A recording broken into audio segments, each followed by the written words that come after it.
دو لوگوں کا جھگڑا ہو گیا اور باہر اختلاف ہو گیا۔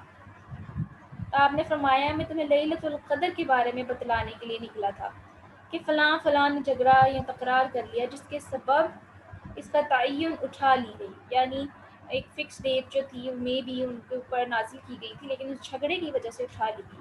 نیکسٹ فرماتے ہیں اور امید ہے کہ یہ تمہارے لیے خیر ہوگا، یعنی اس کا نہ بتایا جانا بھی خیر ہی ہے، لہٰذا اب اسے 29ویں 27ویں اور 25ویں شب میں یا 21ویں اور 23ویں اور 25ویں شب میں تلاش کرو۔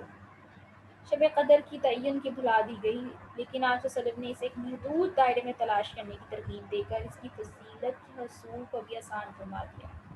لہٰذا ہمیں ملاحظہ فرمانا چاہیے کہ حضرت عائشہ رضی اللہ تعالیٰ عنہ فرماتی ہیں کہ رسول اللہ صلی اللہ علیہ وآلہ وسلم نے فرمایا شب قدر کو پانے کے لیے رمضان کا آخری عشرے میں کوشش کرو۔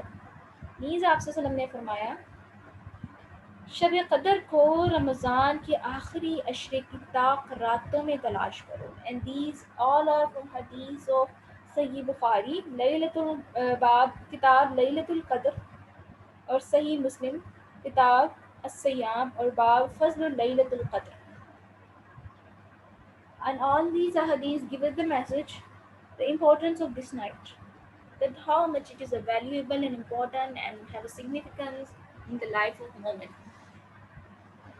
اور یہ آپ صلی اللہ علیہ وسلم کے نزدیک بھی کتنی اہم تھی کہ جب انہیں پتہ چلا وہ فوراً سے ہمیں بتانے کے لیے آئے، لیکن انہیں بھلا دی گئی۔ اس کے اندر بھی ایک ہمارے لیے فضیلت ہے، لیکن ایک اور اہم کام اور ایک اور لینینسی ہمیں جو دی گئی وہ یہ تھی کہ اس کا ایک دائرہ کار کو جب منتخب کر دیا گیا، یہ نہیں کہہ دیا گیا کہ پورے رمضان کی راتوں میں تلاش کرو، اور یہ بھی نہیں کہہ دیا گیا کہ اکیلے کی صرف اسے تلاش کرو اور کوئی ڈائریکشن نہیں دی۔ ہمارے دین کی خوبصورتی یہ ہے کہ ہمیں ایک ڈائریکشن دیتا ہے کہ اس ڈائریکشن میں ہمیں کام کرنا ہے، تو یہاں پہ بھی ایک ڈائریکشن دے دی گئی کہ اسے 29ویں 27ویں 25ویں 21ویں یا 23ویں شب میں تلاش کرنا، اور جس نے اسے پا لیا اس نے تمام 1000 مہینوں کی سے زیادہ کی بہتری پا لی۔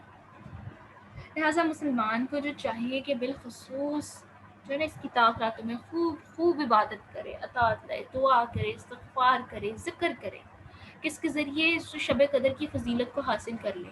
اعتکاف کے مقاصد میں بھی ایک مقصد جو ہے نا شب قدر کی تلاش بھی ہے، تو جو حضرات اعتکاف کرتے ہیں ان کا ایک اہم مقصد یہ بھی ہوتا ہے کہ انہوں نے اس کی تلاش کرنی ہے۔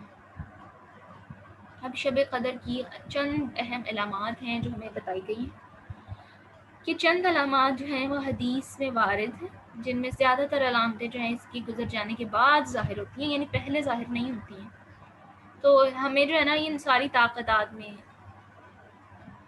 عبادت کرنا ہوگی، یہ نہیں کہ کسی ایک میں ہم عبادت کریں تو ہم نے اسے پا لیا۔ شب قدر کی چند علامتیں صحیح حدیث میں وارد ہے، ان میں سب سے پہلے نمبر پہ یہ کہ شب قدر کی صبح جب سورج یا آفتاب طلوع ہوگا تو اس کی کرنوں میں شدت نہیں ہوگی جیسے عام روٹین میں ہوتی ہے، یہاں تک کہ وہ بلند ہو جائے گا، یعنی جب ہم دوپہر میں دیکھتے ہیں کہ جب سورج جو ہے بالکل سینٹر آف دا اسکائی ہے اور وہ پوری اپنی تپش چھوڑ رہا ہے، اس کی ریز جو ہے انسان کو کھا جانے والی ہوتی ہیں، لیکن اس دن کیا ہوگا، اس دن شب قدر جس دن کی رات ہوگی، یعنی اگر فار ایگزامپل 21ویں رات کی فور ایگزامپل، تو 21ویں روزے کو یہ حالت ہوگی کہ جو سورج ہوگا اس کی کرنوں کی شدت نہیں ہوگی اور وہ روشن شب ہوگی۔ اگر وہ شب ہے تو وہ روشن شب ہوگی، نہ زیادہ گرمی ہوگی نہ زیادہ سردی ہوگی، ٹھیک ہے۔ شب قدر کی صبح آفتاب سرخ کمزور ہوگا، یعنی زیادہ سرخ نہیں ہوگا۔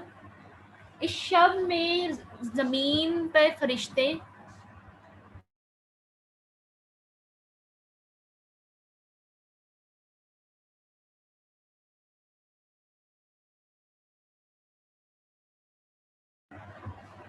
اچھا جی، اس شب میں جو زمین پر فرشتوں کی تعداد کنکریوں سے بھی زیادہ ہوگی۔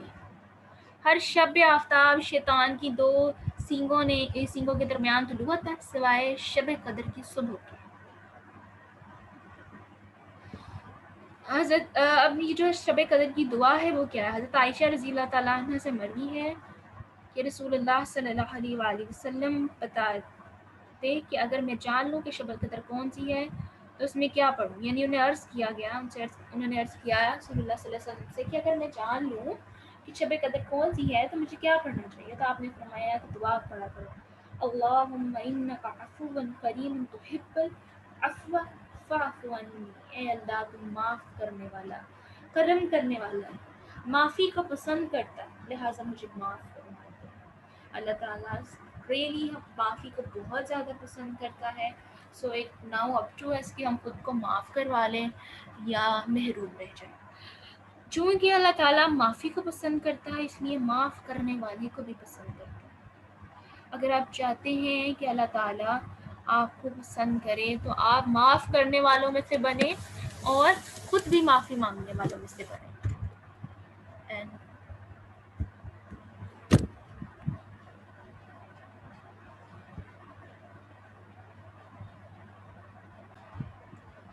And today dua done is Rabbi ja'alni muqim as-salati wa min dhurriyyati Rabbana wa taqabbal dua. Surah Al-Anbiya, ayat number 14. Very familiar dua that we often recite in akhir of our salah. Who prayed this? The question arises. It was Hazrat Ibrahim alayhi salam, one of the most beloved prophet, Khalilullah, اللہ کے دوست، جنہیں اللہ تعالیٰ نے اپنا رفیق دوست قرار دے دیا۔ کیوں قرار دے دیا؟ کیونکہ حضرت ابراہیم علیہ السلام کو جن جن چیزوں سے آزمایا گیا وہ اس چیز پہ پورا اترے، وہ اپنے رب کے فرما بردار بندوں میں سے تھے، اس لیے یہ ہوا، اور یہ ان کی مقبول دعا ہے، لہٰذا ہمیں چاہیے جو دعائیں قبول ہو چکی ہیں ہم وہ دعا فرمائیں۔ اب دیکھیے اس میں ہم کیا دعا مانگ رہے ہیں۔ اے میرے پروردگار، مجھ کو میری نسل میں سے لوگوں کو نماز پر قائم رکھنے والا کر۔ اے ہمارے پروردگار، ہماری دعا قبول کر لیجیے۔ آپ اندازہ کریں حضرت ابراہیم علیہ السلام کے نزدیک نماز کی کتنی امپورٹنس تھی کہ انہوں نے نماز میں ہی نماز کو مانگا، اور یہی جو دعائیں ہم نماز میں مانگ رہے ہیں، اور ہم نماز میں ہی نماز کو مانگ رہے ہیں کہ اللہ تعالیٰ مجھے اور میری نسل کو نماز پہ قائم رکھنے کی توفیق عطا فرما۔ That's why it is said that کہ نماز برائیوں سے دور رکھتی ہے، اور نماز اگلی نماز تک جو ہے ہماری حفاظت کرتی ہے۔ شاید یہ دعائیں ہی ہیں جس کی وجہ سے ایسا ہو رہا ہے، یہ اللہ تعالیٰ کی خاص رحمت ہے۔ اگر ہم نماز کو اس کے ترجمے کے ساتھ پڑھیں، سمجھیں، تو ہمیں اندازہ ہوگا کہ ہم کتنی امپورٹنٹ چیز کھو رہے ہیں نماز نہ پڑھ کر۔ سو آئی ریکویسٹ یو، پلیز اپنی نمازوں کو مضبوط رکھیں۔ جو آپ کی ایک روٹین رمضان کے مہینے میں بنی ہے اس کو بھی اپنی تھرو آؤٹ دا ایئر چلائیں، نیکسٹ رمضان آنے تک، پھر نیکسٹ رمضان اللہ تعالیٰ سے مانگنے کی توفیق مانگیں، اور اس کے اندر پھر اپنی عادات کو مضبوط کریں۔ نبی کریم صلی اللہ علیہ وسلم کا فرمان ہے، مجھے میری عورتیں بہت پیاری ہیں، مطلب یہ کہ انہوں نے اپنی بیویاں بہت پیاری تھی، اور نماز میری آنکھوں کی ٹھنڈک ہے۔ تو جس نبی سے ہم محبت کا تقاضا کرتے ہیں نا، اس کی آنکھوں کی ٹھنڈک نماز تھی، اور یہ محبت تقاضا کرتی ہے کہ ہماری آنکھوں کی ٹھنڈک بھی نماز ہونی چاہیے۔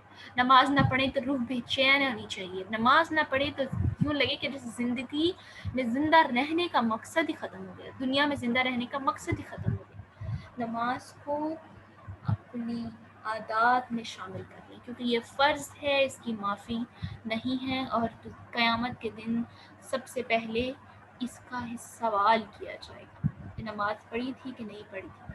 اور فرشتے جب جہنمیوں سے پوچھیں گے کہ کون سی چیز تمہیں جہنم میں لے کر آئی، تو وہ کہیں گے کہ ہم نماز نہیں پڑھتے، یہ چیز ہمیں جہنم میں لے کے آئی۔ سو اللہ سبحانہ و تعالیٰ سے میری دعا ہے کہ مجھے اور آپ سب کو اور تمام مسلمانوں کو نماز کی پابندی کی توفیق عطا فرمائے، اور اس کا پورا حق ادا کرنے کی توفیق عطا فرمائے۔ وآخر الدعوانا ان الحمد للہ رب العالمین۔ السلام علیکم ورحمۃ اللہ وبرکاتہ۔